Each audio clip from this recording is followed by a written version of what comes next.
Hi, welcome to T2G health channel.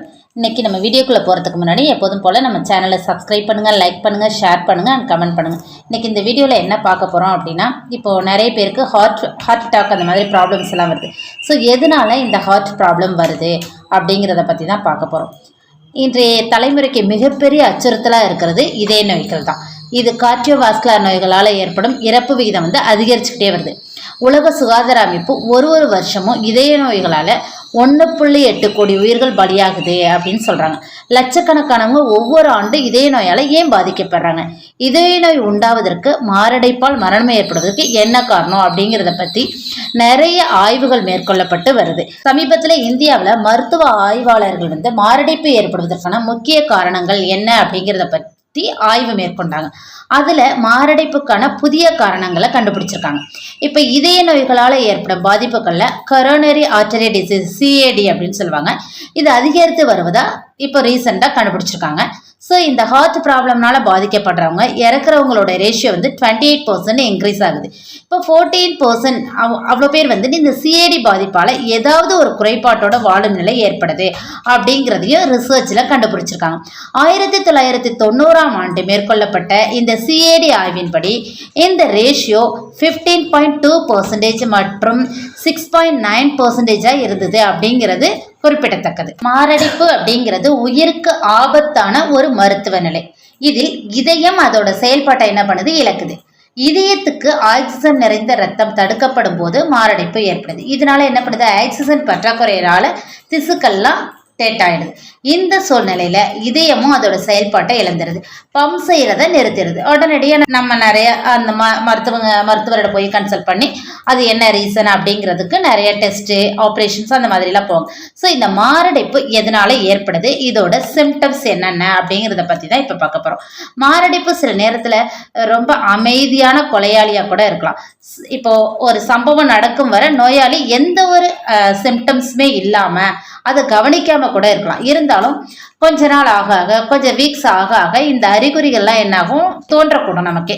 மேலும் இந்த சிம்டம்ஸை கவனிக்கிறது ரொம்ப ரொம்ப முக்கியம். உடனடியாக நம்ம என்ன பண்ணணும், இந்த சிம்டம்ஸ் எல்லாம் கவனித்து ஒரு டாக்டர்ஸ் கிட்ட போயிட்டு இதோட இந்த சிம்டம்ஸ் எல்லாம் சொல்லி நமக்கு என்ன ப்ராப்ளம் அப்படிங்கிறத டெஸ்ட் எடுத்து பார்த்துக்கணும். இப்போ பொதுவாக என்னென்ன சிம்டம்ஸ் ஏற்படும் அப்படின்னா, கை, கழுத்து, தோள்பட்டை அல்லது கீழ் முதுகில் வலி ஏற்படும். ஸோ இது ஃபஸ்ட்டு ஏற்படக்கூடிய சிம்டம்ஸ். நெக்ஸ்ட்டு மார்பு அசௌகரியம், அதாவது மார்பில் என்ன பண்ணும், ஒரு மாதிரி பெயின் இருக்கிற மாதிரி இருக்கும். நம்ம எப்போது இருக்கிற மாதிரி இல்லாமல் சில பெயின் இருந்துகிட்டே இருக்கும், கொஞ்சம் அழுத்தம் இருக்கிற மாதிரி இருக்கும். நெக்ஸ்ட்டு மூச்சு திணறல், ரொம்ப மூச்சு விடவே ரொம்ப சிரமப்படுற மாதிரி இருக்கும். நெஞ்சு ரொம்ப இறுக்கமாக இருக்கிற மாதிரி இருக்கும். கிர்னஸ் வரும், ஒரு மாதிரி லேசான நிலை, அதாவது படபடப்பாக இருக்கும். வாமிட்டிங் சென்சேஷன் இருக்கும். சோர்வு, ரொம்ப பலவீனமாக நம்ம காணப்படுவோம். ஸோ ஸ்வெட்டிங் அதிகமாக இருக்கும். மேல் தாடையில் வலி இருக்கும். ஸோ இந்த மாதிரி நிறைய சிம்டம்ஸ் ஏற்படும். ஸோ இது எல்லாமே ஏற்பட்டால் ஹார்ட் ப்ராப்ளம் அப்படின்னு இல்லை.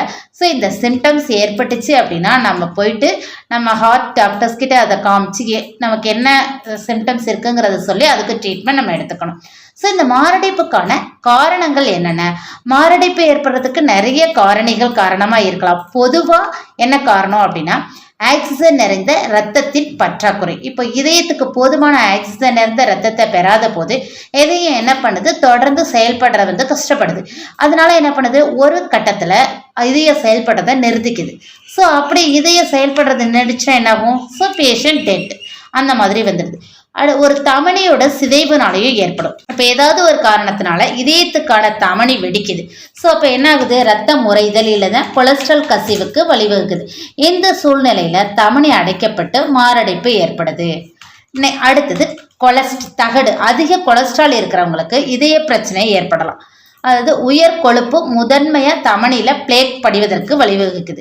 இது என்ன ஆகுது, ஃபைனலாக போய் தமனியை தடுத்துறது. எந்த நிலையிலையும் மாரடைப்பு ஏற்படுது. ஸோ நெக்ஸ்ட்டு ரத்த முறைதல், பிளேக், தமனியோட சிதைவு, ரத்த நாளங்கள் கிழிதல், இது மாதிரி நிறைய காரணங்கள் இருந்தாலும் ரத்தம் முறைதல் இதையொட்டு மாரடைப்பு இன்னும் சில பிரச்சனைகளும் ஏற்படும். ஃபர்ஸ்ட் மாரடைப்பு ஆபத்து காரணி என்ன அப்படிங்கிறத நம்ம புரிஞ்சுக்கிட்டு மாரடைப்போட அபாயத்தை அதிகரிக்க என்னென்ன வழிவகுக்கும். என்னென்ன பழக்க வழக்கங்கள், சில பொதுவான பழக்க வழக்கங்கள் என்னென்ன அப்படிங்கிறத தெரிஞ்சுக்குவோம். இப்போ புகையிலை பயன்பாடு, புகையிலை மற்றும் புகைப்பிடிக்கும் பழக்கம் உள்ளவங்களுக்கு மாரடைப்பு அபாயத்தை வளர்ப்பதற்கான வாய்ப்பு 2 மடங்கு அதிகமாக ஏற்படும். இப்போ தாமதமாகிவிடும் முன் புகைப்பிடிப்பதை விட்டு வர்றது ரொம்பவும் நல்லது. இப்போ ஸ்மோக் பண்ணுறவங்களுக்கு மற்றவங்களோட நார்மல் பர்சனோட கம்பேர் பண்ணும்போது ஸ்மோக் பண்ணுற பர்சனுக்கு ஹார்ட் ப்ராப்ளம் வர்றதுக்கான வாய்ப்பு ரொம்ப ரொம்ப அதிகம் அப்படின்னு சொல்கிறாங்க இதில். Next age. இப்போ ஏஜுக்கு ஏற்ப ஹார்ட் ப்ராப்ளம் வருது. ஃபார் எக்ஸாம்பிள் இப்போ எல்லாம் பார்த்தோம்னா இளைஞர்களுக்கு கூட வருது. பட் இளைஞர்களை விட 45லேருந்து 55 வயசுக்கு மேலே இருக்கிறவங்களுக்கு மாரடைப்பு ரொம்பவே அதிகமாக ஏற்படுது அப்படின்னு ரிசர்ச்சில் ப்ரூவ் பண்ணியிருக்காங்க. நெக்ஸ்ட்டு நீரிழிவு நோய். இப்போ டயபெட்டிக்ஸ் இருக்கிறவங்க, டயபெட்டிக்ஸால் பாதிக்கப்பட்ட அந்த பேஷண்ட்ஸுக்கு ஹார்ட் ப்ராப்ளம் வரக்கூடிய வாய்ப்பு அதிகமாகவே இருக்குது. நெக்ஸ்ட் அதிக கொழுப்புச்சத்து, அதிக கொலஸ்ட்ரால் நமக்கு இருக்குது அப்படின்னாக்கா இப்போ என்னாகும், ரொம்ப நாளாக அந்த கொலஸ்ட்ரால் இருந்துட்டு பிளேக் படிஞ்சு பிளேக் காரணமாக தமனியில் ஏற்படக்கூடிய அடைப்பு இறுதியில் மாரடைப்புக்கு கொண்டு போய் விட்டுரும். ஸோ அப்போ கொழுப்புச்சத்து நிறைந்த உணவுகளையும் எடுத்துக்க கூடாது. அடுத்தது உயர் ரத்த அழுத்தம். உயர் ரத்த அழுத்தம் மாரடைப்புக்கான முக்கிய காரணங்களில் ஒன்று. ஸோ நம்மளோட பிளட் ப்ரெஷரை ரெகுலேட் பண்ணிக்கணும்.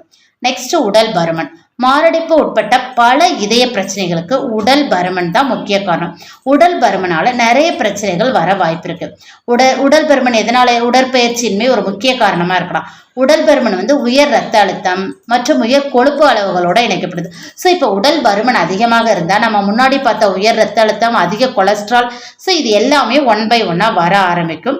அப்போ நம்ம என்ன பண்ணணும், உடல் பருமனை கண்ட்ரோலாக வச்சுக்கிட்டோம் அப்படின்னாக்கா அந்த ரத்த அழுத்தமும் கொழுப்புச்சத்தும் நம்ம உடம்புல அதிகமாக இருக்காது. அதிக எடை நமக்கு இருந்தது அப்படின்னா மாரடைப்பு அபாயத்தை தவிர்க்க நம்ம என்ன பண்ணணும், அந்த எடையை குறைக்கணும். அப்போ நம்ம சுறுசுறுப்பான வாழ்க்கை முறைக்கு மாறணும். நம்ம ஆக்டிவிட்டீஸ் எல்லாமே மாற்றிக்கணும். நம்மளோட டயட் பிளானை மாற்றணும். நம்மளோட வெயிட்டை ரெடியூஸ் பண்ணணும். அப்படின்னா கண்டிப்பாக ஹார்ட் ப்ராப்ளம் நம்ம தப்பிக்க முடியும்.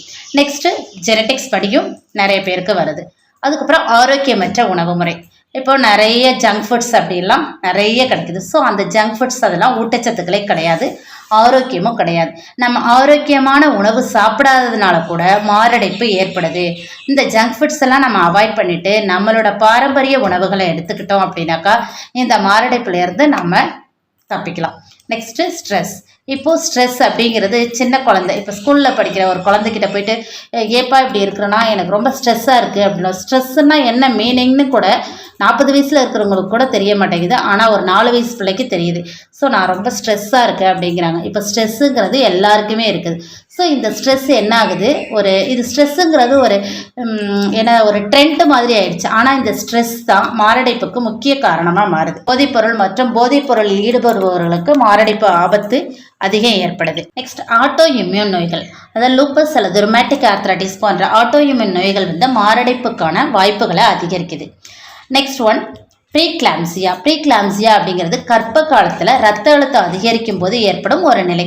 இந்த சூழ்நிலையில் தாய்க்கு ஹார்ட் ப்ராப்ளம் ஏற்படுற வாய்ப்பு அதிகமாகவே இருக்குது. ஓகே, இவ்வளோ இந்தந்த ரீசன்ஸ்னால நம்ம வருது அப்படின்னு சொல்லியிருக்கோம். இதை எப்படி நம்ம குறைக்கிறது, இந்த மாரடைப்பு அபாயத்தை நம்ம குறைக்கிறதுக்கு என்ன வழி இருக்குது அப்படின்னு பார்த்தோம்னா, வழக்கமாக நம்ம செய்யக்கூடிய பயிற்சிகள், உடற்பயிற்சி ஆரோக்கியமான உடலையும் ஆரோக்கியமான மனசையும் பராமரிக்க உதவுது. நம்ம அது ஜாக்கிங், வாக்கிங், சின்ன சின்ன எக்ஸசைஸ் இதெல்லாம் பண்ணிகிட்டு இருந்தோம்னா நம்ம உடல் ஆரோக்கியமாக இருக்கும்.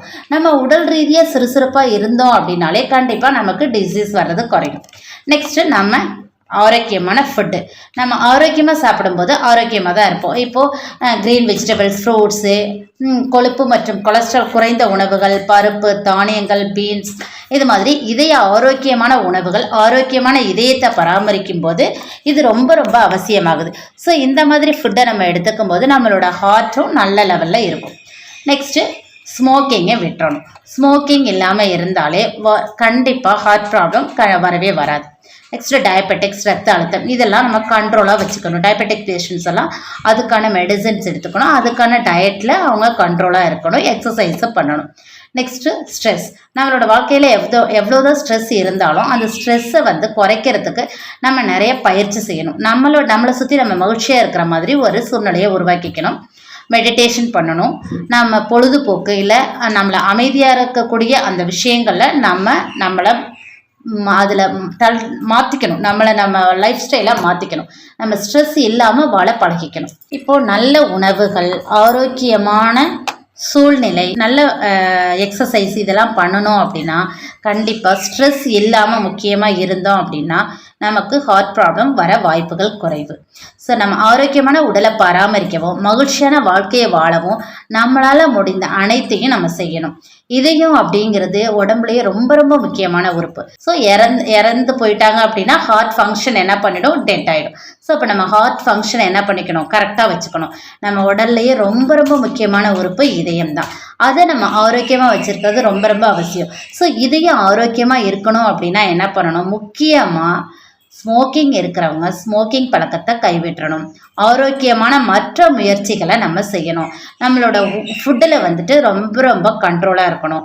அதிகமாக வெஜிடபிள்ஸ் சேர்த்துக்கணும், ஃப்ரூட்ஸ் சேர்த்துக்கணும்.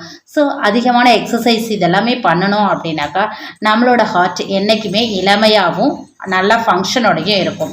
ஸோ எல்லாருமே ஹார்ட்டை வந்து சந்தோஷமாகவும் வச்சுக்கிறதுக்கு முயற்சி பண்ணுங்க. ஹார்ட்டை எப்படி சந்தோஷமாக வச்சுக்கிறது அப்படின்னு யோசிக்கிறீங்களா? நம்ம மேலே சொன்ன இந்த நல்ல உணவுகள், நல்ல எக்ஸசைஸ் இதெல்லாம் பண்ணணுன்னாலே ஹார்ட் சந்தோஷமாக இருக்கும்.